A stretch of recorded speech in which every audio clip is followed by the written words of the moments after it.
Okey. Jom tengok.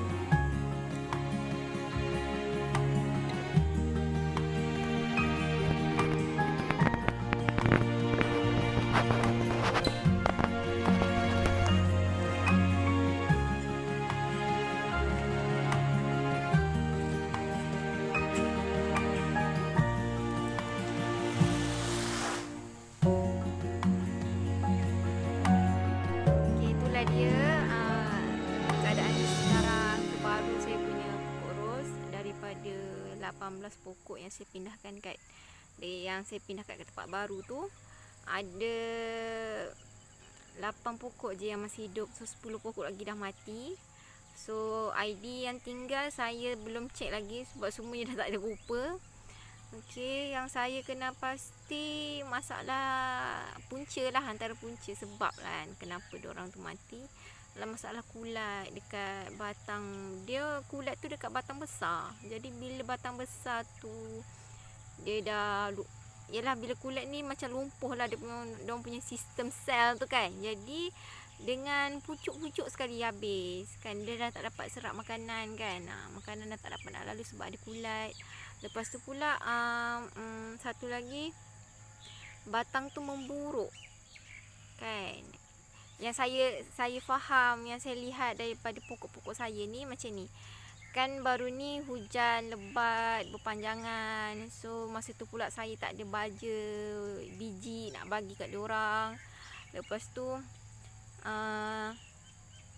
air hujan turun, memanglah dia punya tanah tu maksudnya tak ada kena air tu, saliran dia bagus. Walaupun saliran dia bagus, tapi dalam tanah tu dah tak ada apa-apa, dah tak ada baja langsung.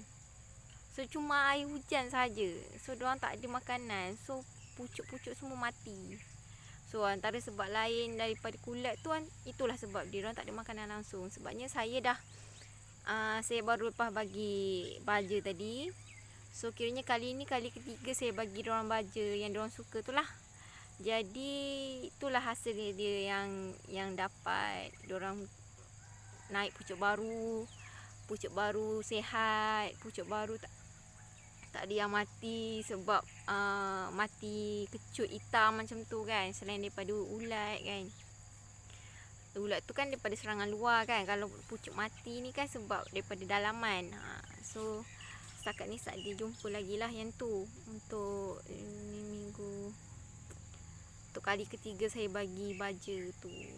Jadi saya tak ada tukar baja lain setakat ni. Saya guna baja tu je sebab saya tak boleh nak fikir baja lain dah kan. Saya tak ada baja lain yang bentuk biji selain yang diorang bagi tu lah, yang saya baru dapat tu lah kan. Ada baja organik. Saya ada baja organik yang saya beli kat tempat lain juga, tapi mungkin dia punya tindak balas dia terlalu lambat. So pokok tak cukup kan, tak sempat. Dia nak makan lagi macam tak cukup bagi dia kan. Lepas tu dia macam musim hujan ni dia nak lebih booster. Maksudnya power baja tu dia nak yang kuat lah kiranya kan. Sebab dia hujan datang terus habis macam tu kan. Kalau baju organik tu dia senang nutrien dia senang keluar. Kalau baja kimia ni dia kurang, walaupun dia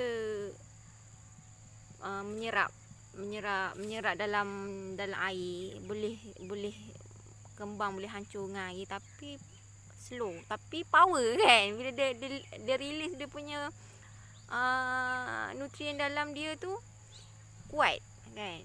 Bila pokok tu nak dapat, dia sempatlah sebelum nak kena hujan semula, sebelum baju tu hilang semula. Sebab biasanya sebab tadi saya baru bagi baju yang saya bagi minggu lepas tu dah habis, dah tak ada. Kalau sebelum ni saya bagi, minggu lepas saya bagi, minggu ni saya bagi lagi. Baju yang minggu lepas tu ada lagi. Ada, kita boleh nampak lagi dia punya yang masih tinggal tu lah kan. Masa kalau bukan musim hujan, bermakna bila saya tengok macam tu, oh baja tu sebab kena hujan lagi kan. Jadi dia ngam-ngam lah seminggu tu untuk musim hujan. Kalau untuk yalah, sebab dia baju kimia, dia perlukan air lebih untuk dia merebak kan. Bila air kurang dia tak bergerak macam tu. Kalau baju organik ni dia dua-dua dia bergerak kan. Kalau dia hancur, sama ada dia hancur jadi tanah ataupun dia nutrien dia habis lah macam tu kan. Jadi alhamdulillah setakat ni mana yang tinggal tu halaman pokok. Itulah antara yang saya kenal adalah Mona Lisa, The Prince, si Dian 1,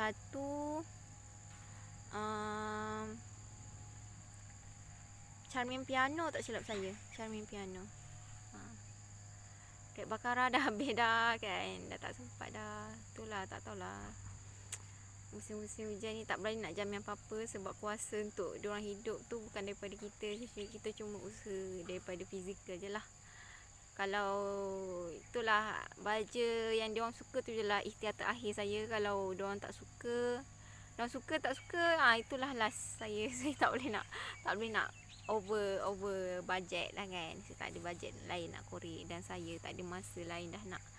Mungkin 8 pokok tu lah jumlah terbaik untuk saya dalam masa sekarang. Sebabnya saya dengan komitmen dengan ayam saya, kebun dapur saya dan saya punya projek baru yang masih tertangguh lagi.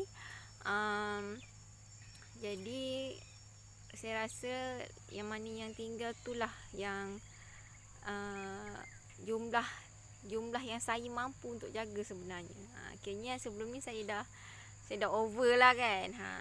Jadi tak ada cara lain selain untuk yalah, kalau selagi tak mati, selagi tu lah kita jaga kan. Selagi tu juga kita susah untuk jual ke kan, sebab kita sayang kan. Tapi kalau mati tu lagilah sayang sebenarnya kan. Tapi yalah, yang hidup bukan kita, yang sebenar-benarnya memelihara diorang pun bukan kita kan. Kita enjoy je lah, mengerti erti sebenar akan kehidupan kan. Susah-susah pun itulah dia. Okay, buat pada korang semua kat luar sana, terima kasih yang sama-sama join saya punya journey Rose ni kan. Journey saya punya homestay kan.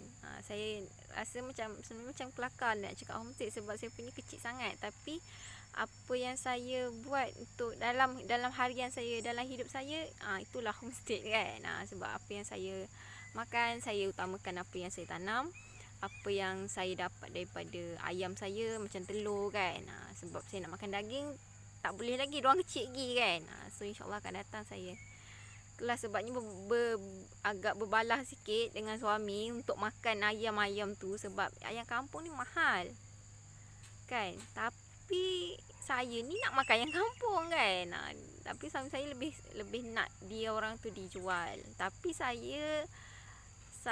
kami orang tak cukup space untuk simpan stok yang banyak untuk dijual. Jadi saya rasa lebih baik saya makan, saya beli saya makan. Macam tu. Saya lebih utamakan yang makan lah. Jangan apa-apa nak jual pun makan dulu. Macam ikan keli, saya makan dulu, saya dah rasa, mak mertua saya dah rasa, baru saya jual. Lepas tu simpan sikit untuk stok kami orang akan datang.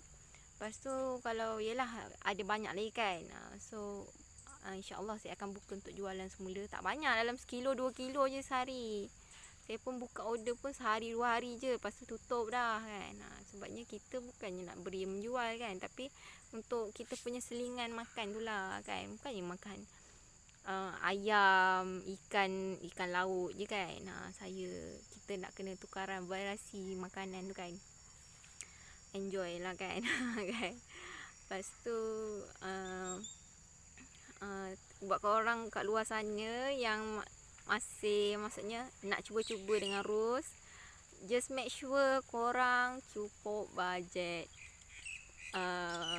duit dan cukup bajet masa untuk tengok diorang.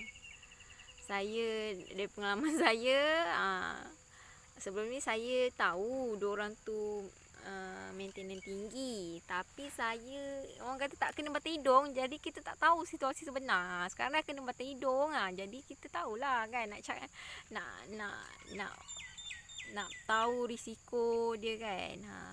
Jadi itulah, saya tak ada harap diorang bunga cantik sangat, saya cuma harap diorang sihat, hidup dan sihat kan. Macam tu je. Sebabnya confirm kalau sihat diorang akan bunga cantik kan. Tapi untuk memastikan diorang hidup tu, kita perlu bantu diorang, ikhtiar something supaya diorang dapat makanan yang terbaik kan. Terus macam kita lah kan. So terima kasih Ototai kat luar sana dalam Facebook yang ajar saya macam-macam jenis ilmu tentang rose. Dan kepada semua sahabat-sahabat yang sama-sama yang menjaga rose, yang baru sama newbie dengan saya.